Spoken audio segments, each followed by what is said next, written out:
Hi everyone, I'm Susie Brown, the co-founder of the Melbourne Insight Meditation group and a meditation teacher with this group. I hope you enjoyed the film My Year of Living Mindfully, and now I'm really pleased to have Shannon Harvey and Patrick Carney with me, who of course you will have seen in the film, and we're going to have a bit of a discussion based on some questions that we've received from some of our members of our group who've seen the film. So welcome Shannon and welcome Patrick. Thank you. Thank you.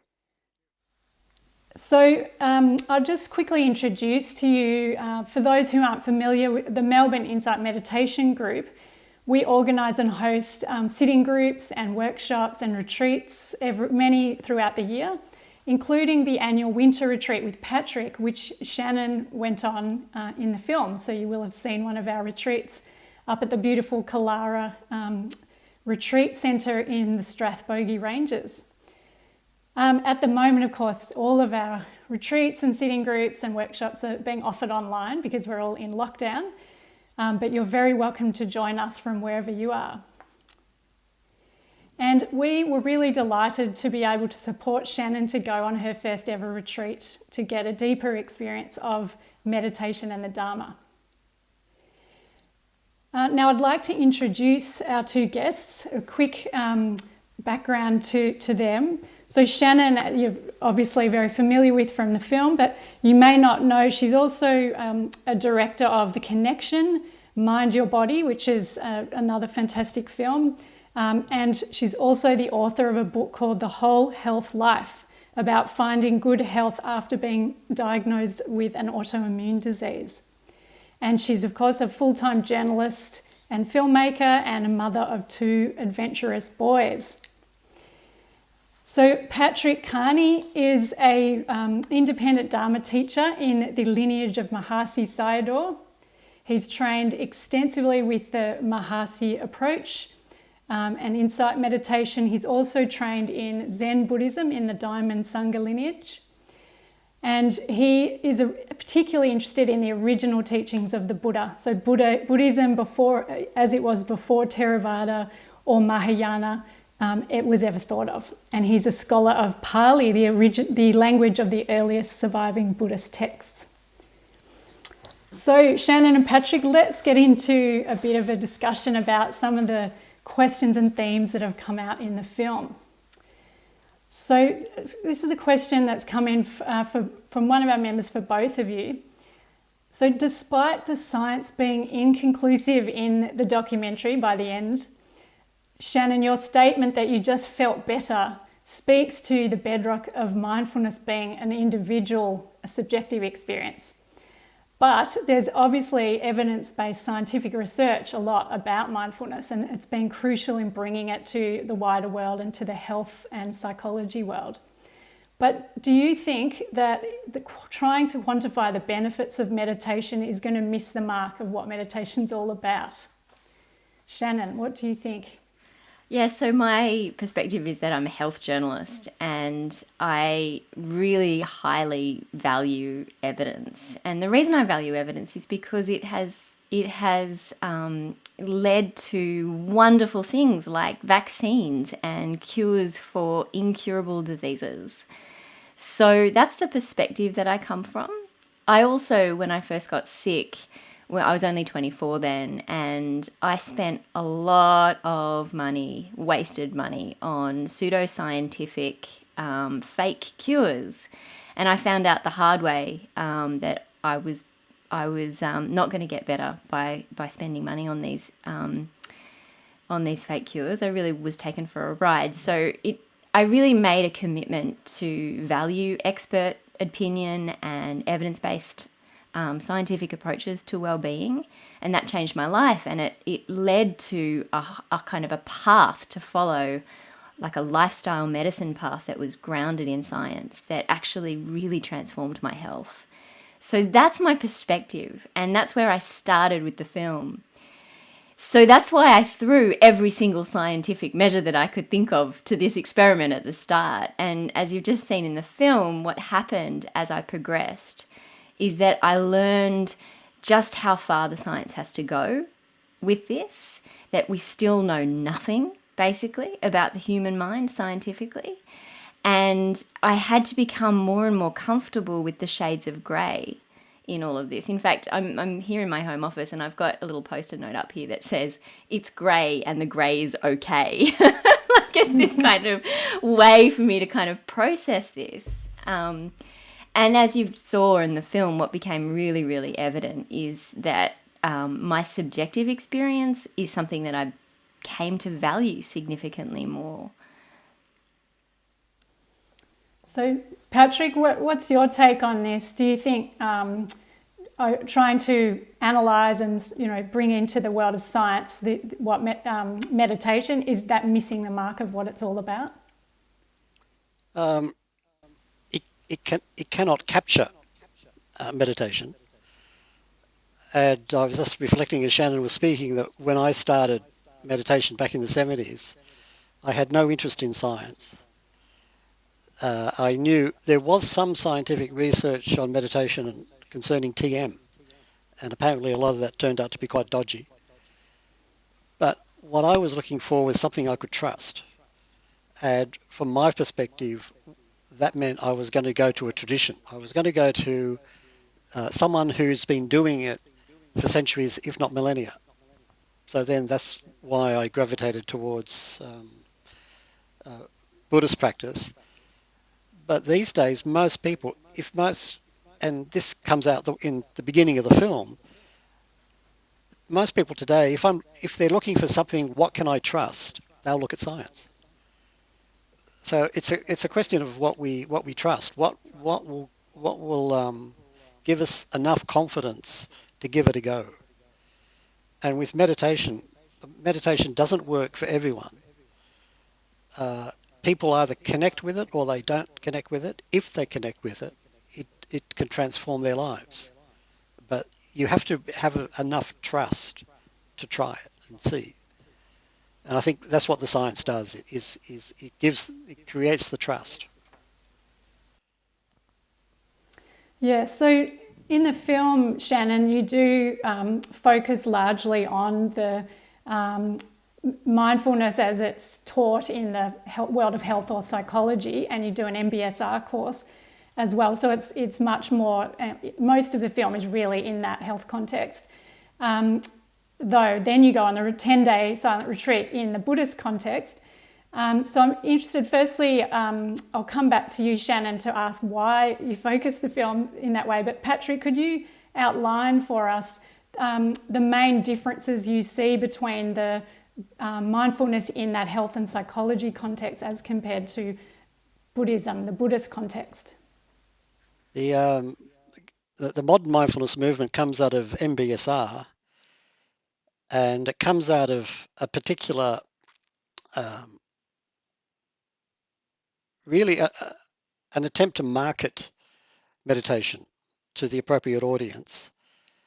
And also MBSR was designed for a particular cohort of people with a particular set of problems. And so it's a very specific method designed to do a very specific job for a very specific cohort of people. But meditation in general is much wider. It's designed in a sense for everyone who has reasonable mental health to begin with. And this is one of the assumptions that we all make. So it's a lot broader, and it goes a lot deeper, if only because people do more of it. So if you're doing an intensive meditation retreat, the longer you do it, the deeper you go into your own mind and into your own experience, and that changes everything. Whereas I think if you're working with a psychologist, you wouldn't go that deep. And also, of course, in the field of mental health, there are people with specific difficulties that you need to be properly qualified to work with them using mindfulness. So there are people, for example, who I would not admit into a retreat. There are people who have been admitted into a retreat that I've been teaching, who, when I realized what was happening for them, I immediately had them stop meditating because they weren't ready for it. And if they were going to practice mindfulness, they would need specialized, scientifically, medically trained personnel, not me, not the tradition. They would need something else. So I think we've got to have a sense of the variety of possibilities, the variety of audiences, purposes, possibilities. It's a lot bigger than just MBSR. And to be clear, that MBSR, are you saying it was developed specifically for people with chronic health conditions and chronic pain? That's correct, isn't it? Yes, and it was marketed to a specific cultural context. We have to make this non-sectarian and scientifically respectable. So that sets the framework, and then off you go with that. And it's worked brilliantly. It's fantastic. But it is just one stream within the broader meditation movement. And Patrick, would you like to expand then? I'm thinking about the Buddhist context, insight meditation and all the teaching you do is in that wider context of the Buddhist Dharma. Would you like to expand on perhaps the difference, what you see as the differences between, say, your mindfulness MBSR approach? Partly, I prefer to teach residential retreats, and so again, it's much more intensive. You do it, you're living in silence and meditating all day, every day.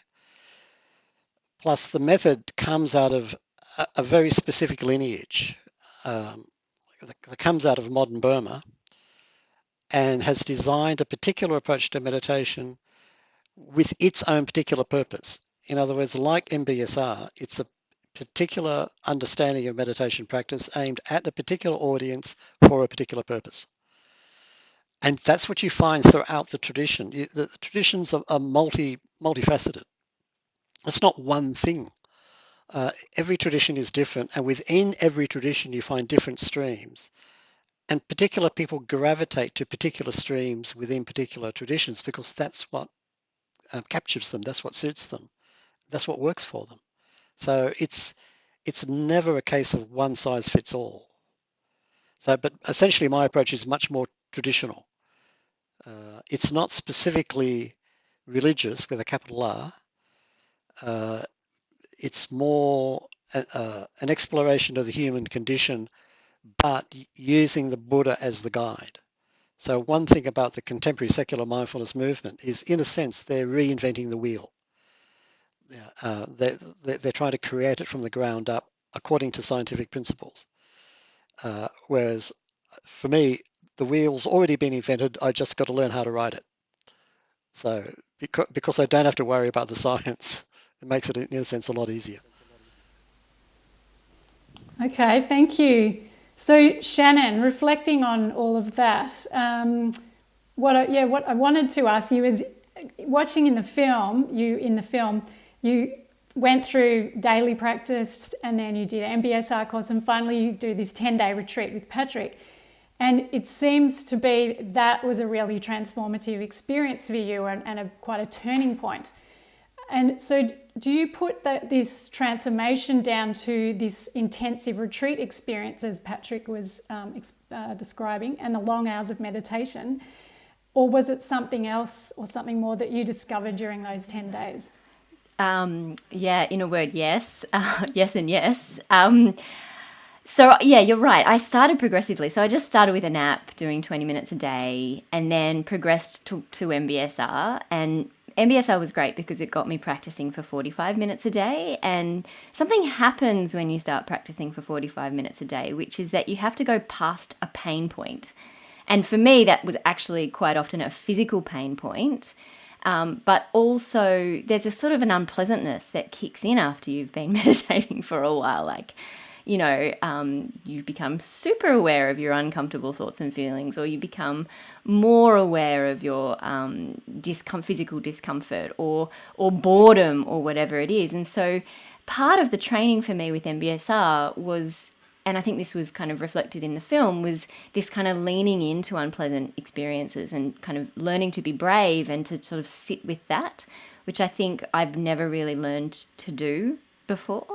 So that was one thing. But then what happened in terms of my progression of my experience was on the retreat, because of Patrick's very precise teaching. He was almost like a surgeon, the way he could diagnose what was going on in my mind and how I could tweak my practice in order to improve.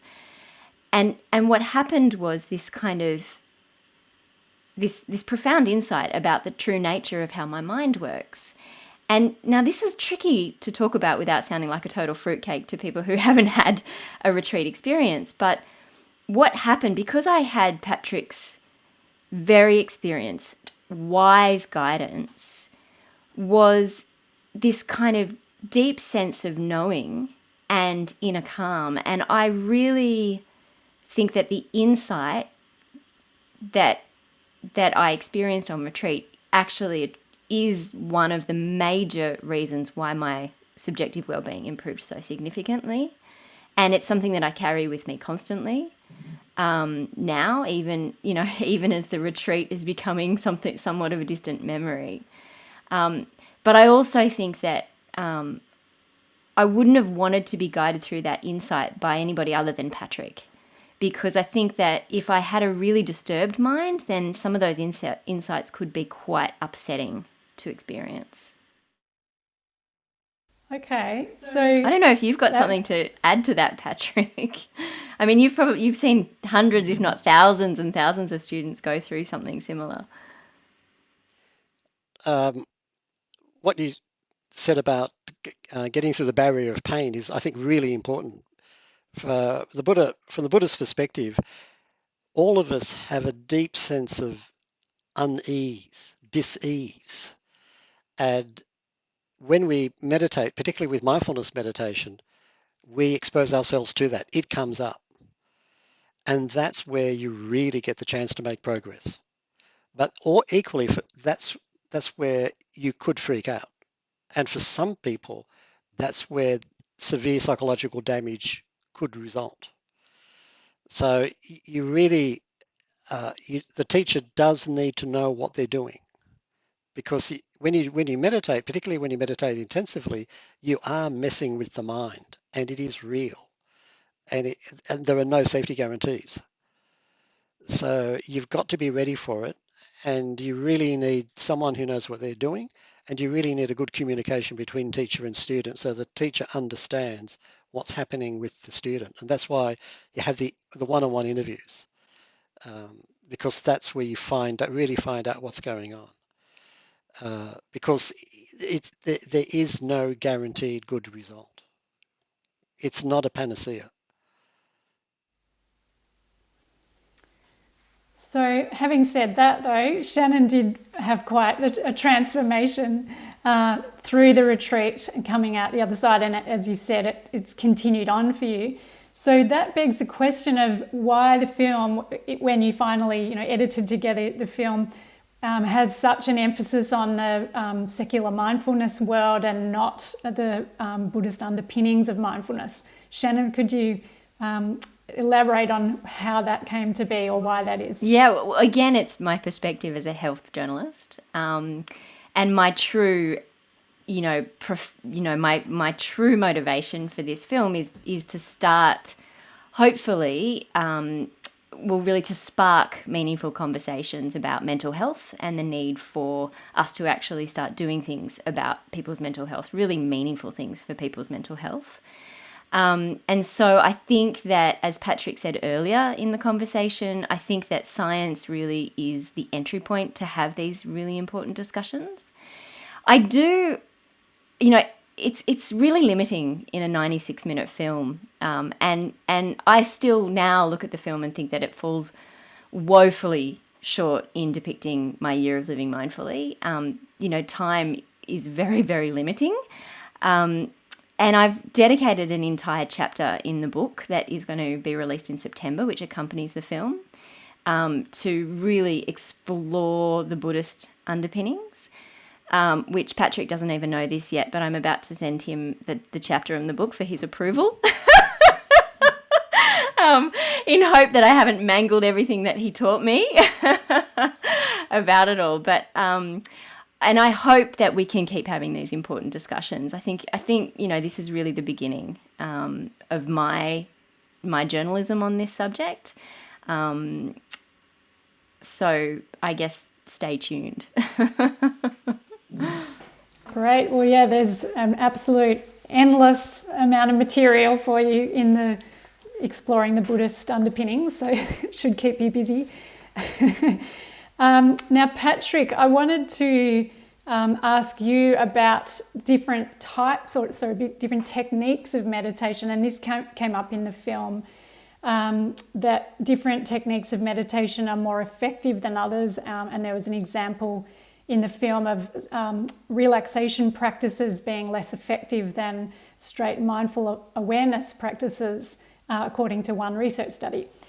And so, Patrick, would you be able to expand on this? Are some techniques better than others, or is it more horses for courses, that some techniques are more suited to certain people and certain contexts or situations than others? For example, chronic pain. When the Buddha talks about meditation, he talks about it broadly in terms of serenity and insight. So this is partly purpose. What are you meditating for? Are you meditating because you want to calm down? Or are you meditating because you want to understand what's really going on? It's partly purpose, it's partly technique, and it's partly the kind of mind that comes to the practice. So some people have a talent for serenity. Given the chance, they will calm down. Other people find serenity extremely difficult, and their minds are much more attuned to understanding and insight. So there are different techniques that have different emphases. Let's say you draw a line. At one end, you have pure serenity, which is simply calming down. On the other end you have pure insight or understanding. You can plot all the many different techniques of meditation along that line, where any individual technique will emphasize one or the other. So it's partly a case of finding what suits you. And if you undertake meditation seriously, you undertake it for a period of time. So you may find after X number of years practicing in a way that's emphasizing insight, you may realize, well, what I've got to do now is emphasize serenity, or vice versa. Or you might have someone who's very balanced in the way their mind works, and they're developing serenity and insight simultaneously. And they can just keep doing the same thing. So it's very wide, it's very broad. In the film, one of the participants talks about how the word that gets translated as meditation is bhavana, which literally means cultivation. It's an agricultural term. So we are cultivating the heart mind. And all of us have different soil, and our gardens are in different areas with different rainfall and different range of temperature. And some of us are interested in cultivating flowers, and others just want vegetables, and some people want to regenerate the forest. So you get a whole variety of different starting points, and therefore a whole variety of different possible things you might be doing. And it's a question of looking for what it is that you want. Where the secular mindfulness has come from is with people with chronic pain. So if I have chronic pain, how do I meditate? Well, that's a very specific project. And that would include, from my perspective, some insight. In other words, don't take it personally. But it also includes serenity, like give yourself a break. Learn to direct the mind to something pleasant and to stay with something pleasant.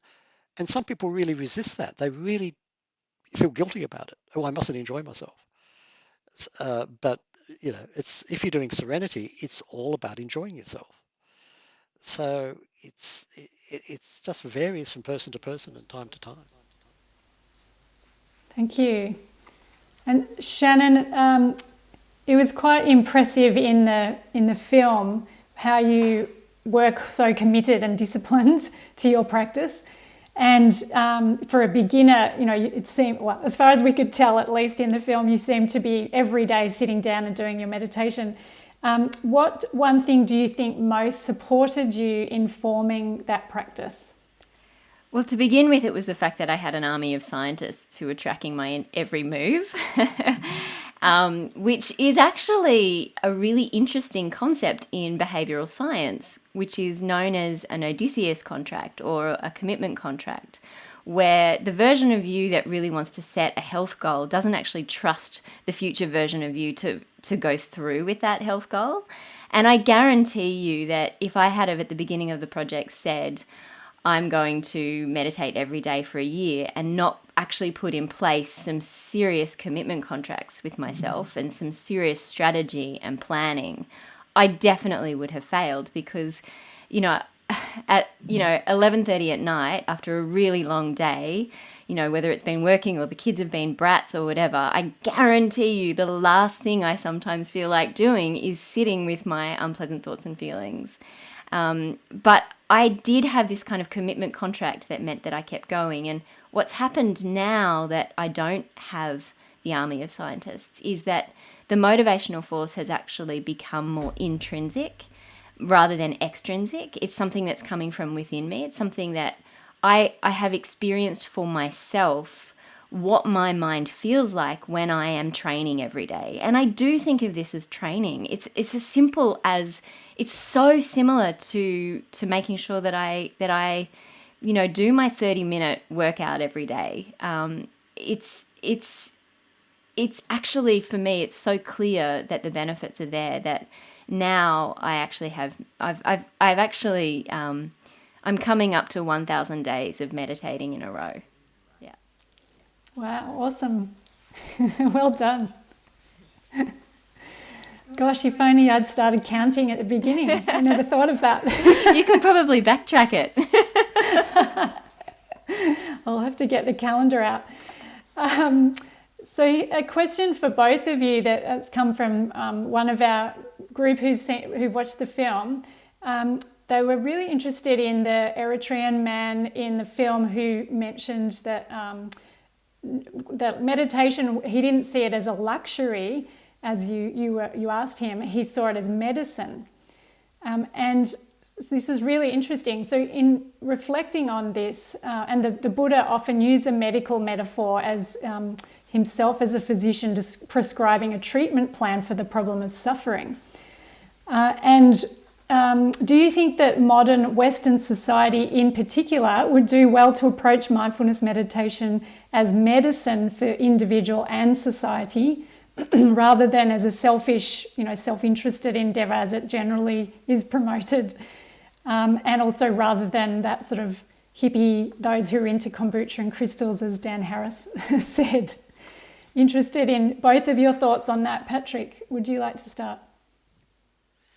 Well, there's no doubt that it began with the hippies, and good on them, because these were the people who had the creativity to walk away from convention and try something radically different. And otherwise, we would not be sitting here having this conversation. So the kombucha serves a really good purpose. But yeah, it's meditation is essentially medicine for the mind. It's historical accident that it's come to the West via the prosperous middle class. So it's easily dismissed as something that belongs only to them. But that's the entry point. What the secular mindfulness movement is doing, which is quite radical in Western civilization, is that it's introducing into the West a technology of attention, which we've never had in Western culture. It's never been developed to anything like the degree it was developed in India. And now we're discovering it. And it's starting to infiltrate into the culture, and it will have a huge impact because it's something that's been missing for centuries. And it's capable of doing an enormous amount of good. So good on the hippies. Can I jump in and follow up on that? Because do you know, back in the 1970s, based on from the research that I can see so far, if you saw somebody running down the street, you would have asked, "Where's the fire?" And that's simply because we didn't have an evidence base for the benefits of cardiovascular exercise. People didn't go jogging or running or training, so to speak. And I've started doing things like if somebody's running late, say I'm catching up with somebody, on a Friday evening and we're having a drink together and they're running late, I have started meditating in public in a bar. And I wonder, Patrick, if you think it's possible that it could actually become so mainstream that it's really not bizarre to see somebody sitting in contemplation in public. I think it'll always be unusual because meditation has always appealed to a small cultural minority. Like if you meditate, you are part of a cultural minority. I think it's always been thus. It will always be thus. But the difference will be that those who don't meditate will not think you're mad. They may even think, wow, that's a good thing. I wish I could do that. Of course I can't, because people often say, oh, I can't meditate, I can't meditate. So I suspect what will happen is it'll always be a minority doing it, but there'll be a lot more acceptance among those who don't. Whereas when I started, it was closer to condemnation. It was incomprehension mingled with criticism. But these days, people's attitude has changed. It's quite extraordinary. Shannon, do you think, just reflecting on that idea of mindfulness as medicine for individual and society, do you think there's more we could do with that to take it into that broader context for good, rather than necessarily the individual being better at their job or more able to be resilient in their own personal life? I think that the research is going to play a really big role in this. There are some really incredible scientists who are long-term meditators, like kind of getting up there to the Olympic level meditators, in the sense that they've been practicing for so long, so ardently, who are starting to be able to develop a language that will appeal to mainstream medicine. There's a lot of research still to go, I think, and I think it's really easy to get carried away with what the science does and does not show. So I know that I'm really aware that I'm talking to you guys who come from this Buddhist perspective, and you don't so much need the science to know, but I think in terms of mainstream acceptance, I think that the research is really going to be the thing that makes it become something that, for example, doctors will increasingly prescribe, as you say, for medicine. Yeah. Great. So we're pretty much out of time, but just as a final reflection from both of you, so the film clearly shows the benefits, and I have to say, after watching the film with my husband, he's now committed to daily meditation, which is I haven't been able to achieve in 8 years of marriage. So thank you, Shannon. Wow. Yeah. And if I say it on this forum, he'll have to even more commit, because all of you know now. So how can we get this message out further to the world? That the benefits are so great. What are your reflections, both of you, on how we can take these benefits of the mindfulness practice to more people in the world? Patrick? That's a hard one because I'm not very out there in terms of marketing. I tend to work with people who have already discovered it. In fact, what I do, if anybody asks me, do you think I should take up meditation? My answer is no. And the reason is because if you're going to take up the practice, as Shannon says, it's a training, you have to be motivated. And if you're going around asking for reassurance and maybe I should do it, maybe I shouldn't, well, forget about it. If you want to do it, do it. That's always been my attitude. I've never tried to market it. So I'm not the person to ask that question. Okay. Shannon, what are your thoughts on this? Well, I hope by sharing this story that will invite some meaningful conversations and hopefully inspire people to give it a go.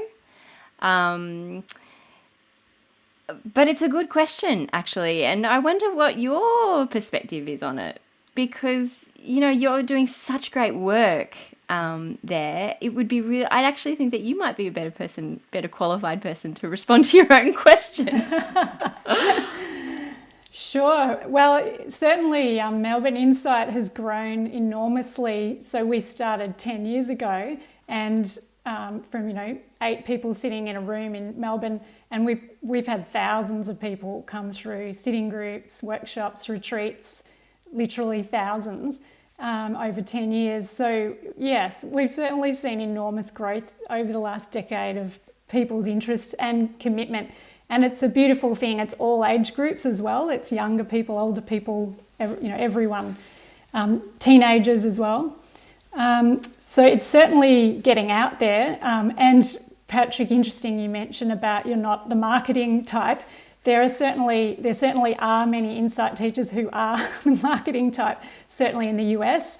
So I've spent time over there with them, and they do an amazing job of reaching out to the world incredibly, and using all the online approaches to reach millions of people. So I can see the growth definitely happening through many of those insight teachers, which I think is a wonderful thing. But we need that depth of practice at the retreat level, right through to the amazing emails from the US as well. I think actually, just to add to that, the role that you guys are playing by making really, really experienced teachers available to people is so, so important, because one problem that we've got here in Australia is that you have to put your name down 6 months before a retreat, and you might get on because the wait lists are so long. So I think that, what you guys are doing by making teachers available and accessible is so, so, so important, because one thing that was really clear to me at the end of my year of living mindfully is that although apps and online programs have got a really important role to play here, making teachers, experienced teachers, available and accessible is actually going to be crucial for mindfulness training to progress. Yeah. And I'd like to add that the need to create an infrastructure which enables people to become highly experienced meditation teachers, because if you spend a lot of time meditating, you have to give up a lot in order to do that. So that'll be, I think, quite important in the future, to in a sense, a career path for people who may, at the end of it, may possibly become teachers. I suppose in the olden days, Patrick, that's what monasteries did. Yeah. It's quite radical in Buddhist history to have the teaching being carried on by lay people. Traditionally, it's the job of the monasteries, because that gives you a population of dedicated people who have nothing else to do except focus on the Dharma. So they become the specialists. So it's where you have people who have got jobs, families, all sorts of commitments. It's much, much harder to, and especially in a gig economy where there's no security, it becomes even harder to create a circumstance in which young people who are really interested can feel confident. I can take 5 or 10 years off and really focus on this, and at the end of it, not die of starvation. Yeah, it's a radical thing that for those who aren't familiar, Patrick lives on entirely on a practice of dana, which is the Buddhist practice of generosity, where he is not paid for his retreats and teachings, etc., and just relies on people donating generously at the end. And there are other teachers, all of the teachers in our lineage teach freely on that basis as well, but not many of them live 100% on dana, and Patrick does. We also have a teacher, Jess Hewen, who makes a living through dana also, and it's extremely radical. That's right. Okay, well, we're unfortunately out of time. It would be great to be able to delve more into this, but it's been wonderful to reflect on the film with both of you. Thank you very much. And I'd really love to encourage everyone watching to share the film with your friends and networks. And that's another way, absolutely, we can get the word out about mindfulness and the benefits of the Dharma for everyone. Also, we'd love you to join us at Melbourne Insight Meditation if you're not already actively joining our sitting groups on our workshops and retreats. They're even more available at the moment as everything is online during the coronavirus shutdown. Every Monday and Wednesday night we have teachers such as Patrick, myself and a number of other teachers offering meditation and a talk. You can join, and we have many half-day, one-day workshops and even online retreats. So, and then once we're able to, they'll be back in person again in Victoria. So just head to our website, melbourneinsightmeditation.org, to find out about the dates and how you can get involved. And finally, as I've mentioned, we offer this all freely. Melbourne Insight is entirely based on donations also. And I believe there's a donation button there on the screen, and we'd really welcome any donations you'd like to offer our group to keep these sorts of events and the teachings continuing on, and the Dharma living as long as we possibly can throughout Australia and the world. So thank you so much, Shannon and Patrick, and I wish you all the best, Shannon, with the film. Congratulations. Let me just add one thing to you guys, which I've been busting to say publicly, which is that you guys really changed my life. You know, when Melbourne Insight agreed to let me come on the retreat, the honest truth is that I would never have done the retreat if not for my year of living mindfully. And it is the best thing that I have done, aside from marrying Jules, my husband. It is the best thing I have ever done in my life. And I will be forever grateful to you. No amount of dana can ever express how thankful I am to you for allowing me access to the retreat, and Patrick for your decades of experience and your wisdom. It is truly, truly profound. So thank you is inadequate, but nonetheless, thank you. Thank you, Shannon. Thank you, Susie. And thank you, Patrick, and we'll sign off there. Bye, everyone. Have a great day, and we'll see you soon.